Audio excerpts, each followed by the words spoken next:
Sometimes when an individual has a severe disability, their communication's affected.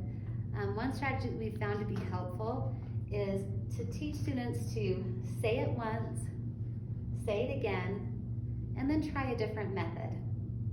So let's pretend that a student or an individual with a communication disorder comes up to you and tries to communicate that they want to eat lunch. You know, sometimes they may speak in a very quiet voice. Sometimes they may just not be very understandable.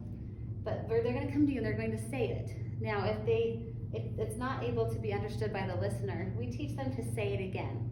But when they say it again, we might want to encourage some strategies like stretchy speech. Stretchy speech is when you teach the student to focus on each syllable, like I want lunch.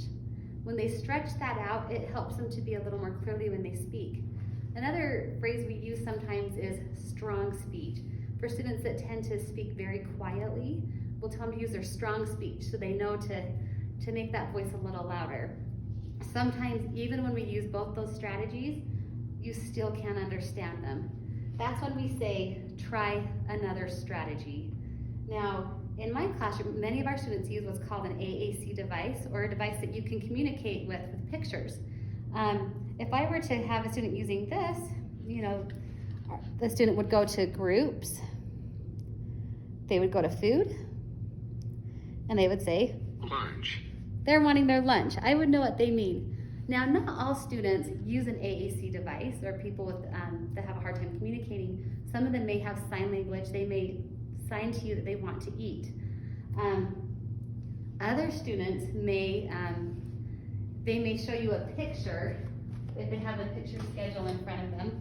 So I just went and grabbed, in my classroom we have our schedule up on a board, and so they may show you a picture. They could also possibly take you somewhere.